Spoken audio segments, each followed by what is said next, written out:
जो last lecture में हमने देखा है कि किस तरह से डायमेंशन का जो डेफिनेशन है और उसके जो कुछ एग्जाम्पल्स है उसके बारे में हमने देखा था। एमकेएस और सीजीएस यूनिट भी हमने फाइंड किए थे। So in case of area we have the dimension, area के जो डायमेंशन हमें मिले थे वो थे L1 M0 T-1। नॉर्मली जब हम डायमेंशन लिखते हैं तो वो अभी स्क्वायर ब्रैकेट में लिखते हैं, तो इससे हम डायमेंशन का यूज़ करके हम बता सकते हैं कि उसका एमकेएस यूनिट क्या होगा, सीजीएस यूनिट क्या होगा। यहाँ L1 है तो लेंथ का यूनिट क्या है, मीटर है, और जो टाइम का पावर -1 है तो यहाँ क्या होगा, मीटर, और ये सेकंड -1। सो इस तरह से हम क्या बता सकते हैं, उसका जो एमकेएस यूनिट है उसी तरह से हम सीजीएस यूनिट फाइंड कर सकते हैं। मीटर का सेंटीमीटर होगा और सेकंड -1 होगा। ओके, तो अभी हम जो आज डायमेंशन देखने वाले हैं वो अभी force, work, density, power, pressure, इनके बारे में हम आज एग्जाम्पल देखने वाले हैं। Okay, so first force. Force का क्या है formula, mass into acceleration. Force is a derived quantity. There are 3 laws of motion, और जो न्यूटन्स का सेकंड लॉ है मोशन का, the rate of change of momentum is directly proportional to the impressed force and takes place in the direction of force. ये जो second law है उससे हमें यह फॉर्मूला मिलता है, that is mass into acceleration. So very important formula, F is equal to M A. तो अभी हमें इसके जो डायमेंशन निकालने हैं, तो मास के डायमेंशन क्या होते हैं, m1, और जो एक्सेलरेशन के जो डायमेंशन है वो क्या है, L1 M0 and T-2। Okay, so we have the dimension of acceleration that is L1 M0 T-2। अभी हम यहाँ इससे क्या बता सकते हैं कि ये होगा L1, ये 0 + 1 that will B M1 and this will be T-2। so this is the dimension of force। ये हमें जो फॉर्मूला, डायमेंशनल फॉर्मूला जो मिला है फोर्स का, ये इस तरह से मिला है, L1 M1 T-2। तो जब भी हम डायमेंशन दिखाते हैं इस तरह से स्क्वायर ब्रैकेट में दिखाते हैं, तो ये जो इक्वेशन है ये डायमेंशनल फार्मूला का इक्वेशन हम इसे कह सकते हैं। जो यहाँ पे जो यूनिट है, ये जो मास का यूनिट होगा वो क्या होगा, किलोग्राम, और एक्सेलरेशन का यूनिट होगा वो क्या होगा, मीटर पर सेकंड स्क्वायर। और इसको हम इस तरह से भी लिख सकते हैं, किलोग्राम मीटर सेकंड का पावर -2। ओके, सो ये क्या होगा, फोर्स का यूनिट होगा।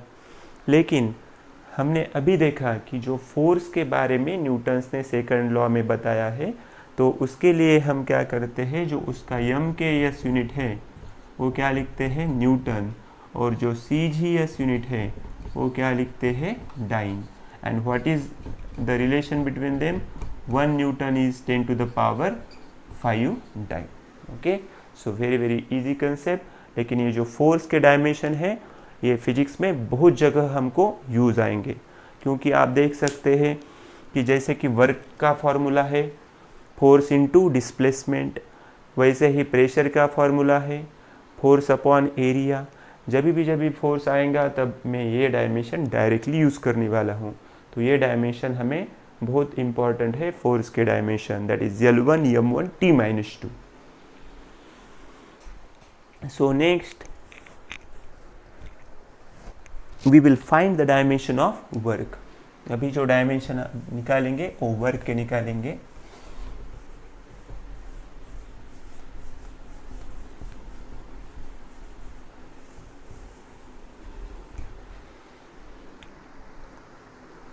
सो वर्क, व्हाट इज वर्क, क्या है वर्क का फॉर्मूला क्या है, वर्क का जो फॉर्मूला है that is force into displacement. ये जो है ये वर्क का फॉर्मूला है। ओके, सो अभी यहाँ देख सकते हैं आप कि फोर्स उसके डायमेंशन क्या है, L1 M1 T -2, और ये जो डिस्प्लेसमेंट है इसके लिए हम क्या लिखते हैं, L1। तो इस तरह से हमें क्या मिलेगा, L2 M1 T -2। ये किसके डायमेंशन हमें मिले, वर्क के। ओके, सो वर्क के जो डायमेंशन है वो अभी हमारे पास है L2 M1 T -2। इसका MKS यूनिट और CGS यूनिट, इसका MKS यूनिट हम यूज़ करते हैं जूल और CGS यूनिट होता है erg, and its relation is 1 joule is equal to 10⁻7 erg. Okay, so this is the dimensional formula of work. Next,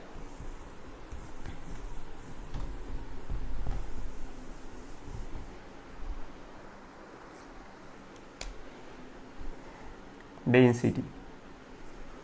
अभी जो हम नेक्स्ट देखेंगे होगा डेंसिटी।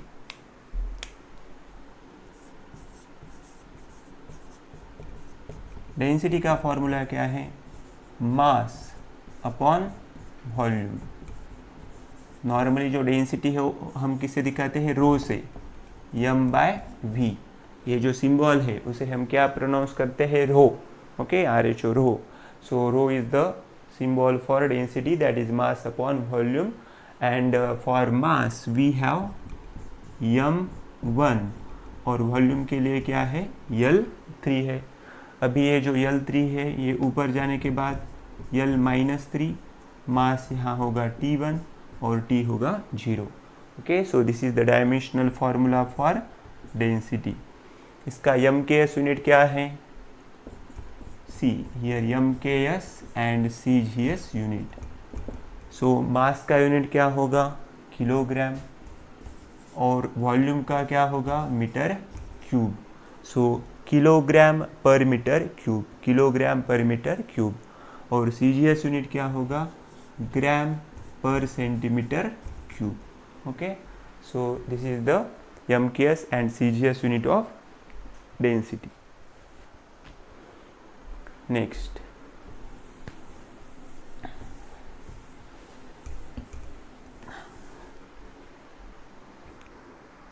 प्रेशर।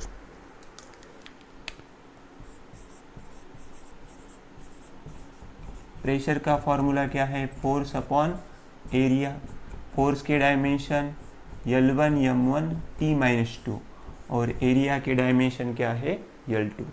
अभी हम क्या करेंगे, जो L2 है डिनोमिनेटर में ये ऊपर जाएगा तो -2 होगा, तो यहाँ पे L1 M1 T -2, L2 ऊपर जाने के बाद L-2। Okay, so from this ये +1 और ये -2, ये हो जाएगा L-1, और यहाँ पे हमें मिलेगा M1 और T -2। So this is the dimensional formula for the pressure. अभी यहाँ से हम उसका क्या निकाल सकते हैं, MKS यूनिट और CGS यूनिट। MKS यूनिट होगा न्यूटन पर मीटर स्क्वायर और CGS यूनिट होगा डाइन पर सेंटीमीटर स्क्वायर।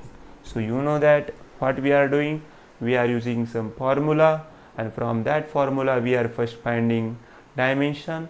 और ये जो पहला यूनिट है वो दे रहा हूँ मैं MKS यूनिट, और जो दूसरा यूनिट है वो है CGS unit. Okay, very very easy concept, just you have to remember this फॉर्मूले, बिकॉज फॉर्मूले मालूम होने से ही हम ये सब कर सकते हैं।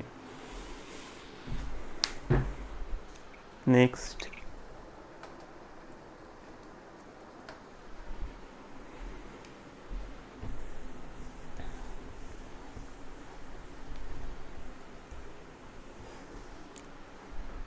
जो प्रेशर का फॉर्मूला है वही स्ट्रेस के लिए फॉर्मूला है। ओके, जो प्रेशर है वो लिक्विड के लिए हम यूज़ करते हैं, और स्ट्रेस जो है नॉर्मली हम सॉलिड के लिए यूज़ करते हैं। प्रेशर का फॉर्मूला फोर्स अपॉन एरिया, और स्ट्रेस का भी फॉर्मूला फोर्स अपॉन एरिया है। ओके, प्रेशर हम नॉर्मली जब लिक्विड के ऊपर जब फोर्स लगाते हैं पर्टिकुलर एरिया पे, तब हम प्रेशर यूज़ फॉर्मूला करते हैं, और जब सॉलिड के ऊपर हम जब प्रेशर अप्लाई करते हैं तब हम उसे स्ट्रेस कहते हैं। ओके, अभी हम जो नेक्स्ट फार्मूला देखेंगे that is kinetic energy. Kinetic energy उसका फॉर्मूला है हाफ mv²। ओके, अभी कभी भी जब हम डायमेंशन निकालते हैं वो कांस्टेंट के लिए कुछ डायमेंशन नहीं होता। अभी ये 1/2 जो नंबर्स है, नंबर के लिए कुछ डायमेंशन नहीं होगा। सो हाफ के लिए कुछ डायमेंशन है क्या? नहीं। अभी मास के लिए क्या डायमेंशन है? That is m1। और अभी v फॉर क्या है? वेलोसिटी है, क्योंकि काइनेटिक एनर्जी बोले तो क्या है? गतिज ऊर्जा। पोटेंशियल एनर्जी दैट इज स्थितिज ऊर्जा। सो अभी वेलोसिटी है, वेलोसिटी के डायमेंशन क्या है? That is L1 m0 t-1, उसका क्या होगा? स्क्वायर होगा। ओके, यहाँ पे हमें है m1। अभी ये कैसा सॉल्व करेंगे? अभी ये 2 से इसको हम मल्टीप्लाई करेंगे। 2 से 1 को मल्टीप्लाई करने के बाद यहाँ मिलेगा L2, ये 2 से 0 को मल्टीप्लाई करने के बाद m0, और यहाँ मिलेगा हमें t-2। Okay, so just we have to multiply 2 into 1 that is 2, 2 into 0 that is 0, and 2 into -1 that is -2. So now just add। अभी क्या ऐड करेंगे हम? m है और ये m है, इनके पावर को हम ऐड करेंगे। L2 ये 1 और ये 0 that will be 1 and t-2। इसका जो m के एस यूनिट है ओके वो है जूल और सी जी एस यूनिट है erg. And we know the relation 1 joule is equal to the 10⁻7 erg. जो वर्क का एम के एस यूनिट, वर्क का जो सी जी एस यूनिट है, और जो डायमेंशंस है वर्क का, वो काइनेटिक एनर्जी के इक्वल है। अब यही सब सेम होगा पोटेंशियल एनर्जी के लिए। ओके, अभी हम निकालेंगे पोटेंशियल एनर्जी के dimension.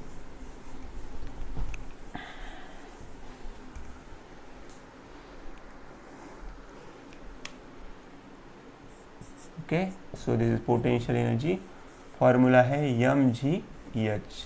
Okay, potential energy that is स्थितिज ऊर्जा। एखादा ऑब्जेक्ट पर्टिकुलर पोजीशन में होगा, पर्टिकुलर हाइट पे, तब हम उसका जो एनर्जी निकालते हैं that is potential energy.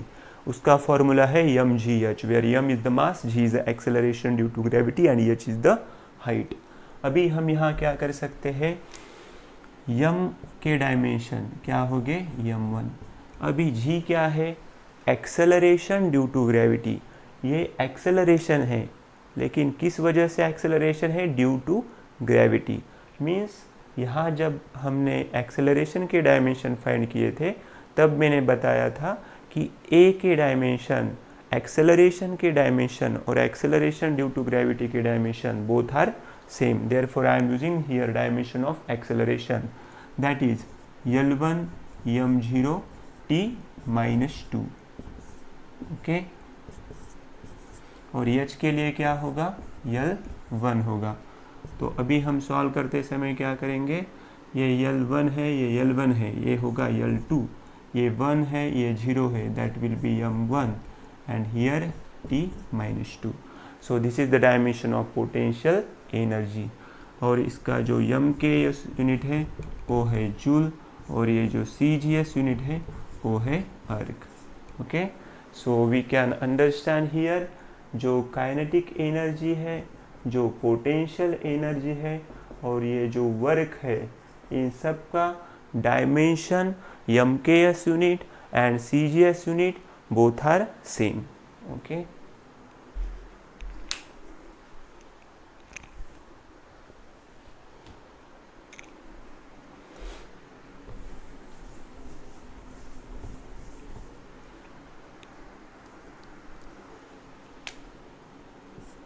Next impulse. Force into time. जो इम्पल्स है उसे हम कहते हैं आवेग।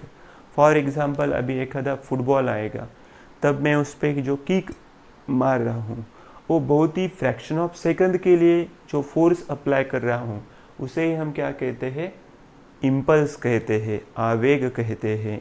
Means in short you can say that it is a very short interval of force। Means अभी बहुत कम समय के लिए जो हम फोर्स अप्लाई करते हैं उसे हम क्या कहते हैं, इम्पल्स। ओके, सो फोर्स के डायमेंशन क्या है यहाँ पे, that is L1 m1 t-2 and time के डायमेंशन क्या है, that is t1। So from this L1 m1 और ये -2 और ये +1 हो जाएगा -1, और इसका जो MKS यूनिट हमें मिलेगा, ओके, MKS यूनिट क्या होगा, फोर्स का यूनिट होगा न्यूटन और टाइम का यूनिट होगा सेकंड, और ये जो CGS यूनिट होगा न्यूटन का हो जाएगा यहाँ डाइन और सेकंड के लिए second. So Newton into second and dyne into second, so this will be the dimension of impulse and its MKS and CGS unit। Okay, यहाँ मल्टीप्लिकेशन है,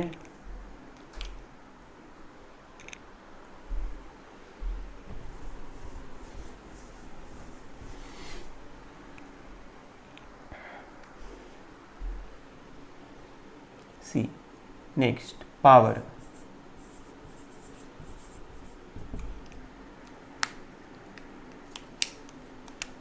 that is work upon time।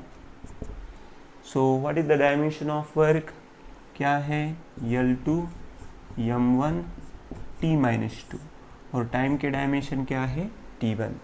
Very easy, so just put the dimension of work and now dimension of time, that is t1।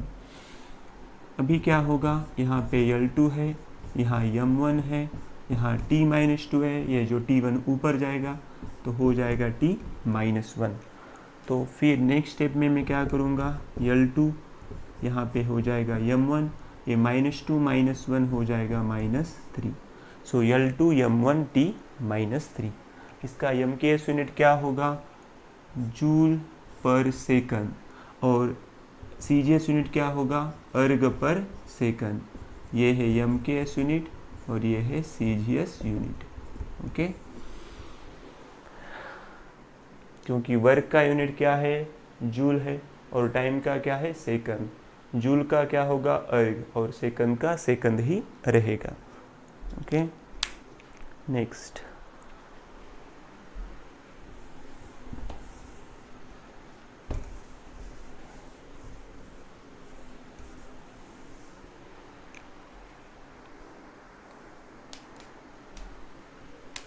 Linear momentum.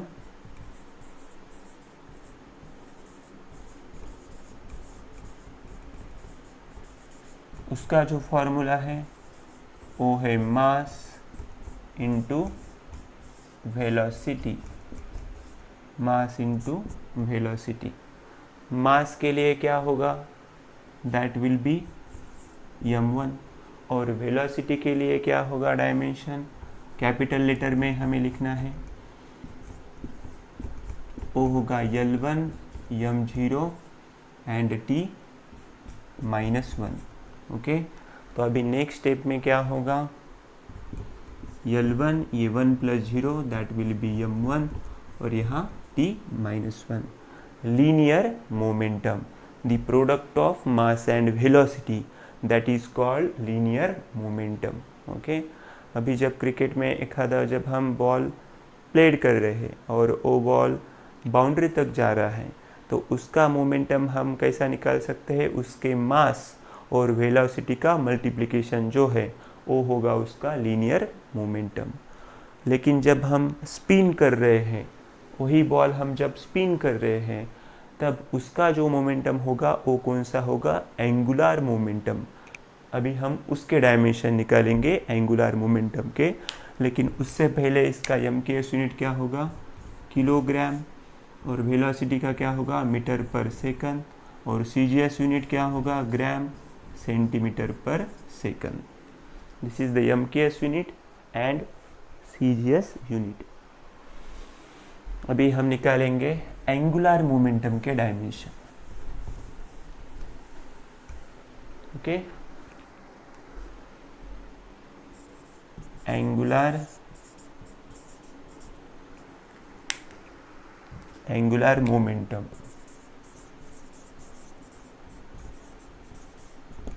that is mv/r.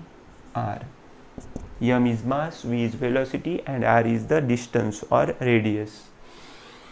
So मास के लिए क्या होगा, m1 होगा, velocity के लिए क्या होगा, l1 m0 t -1, ओके, और रेडियस के लिए क्या होगा, l1 होगा.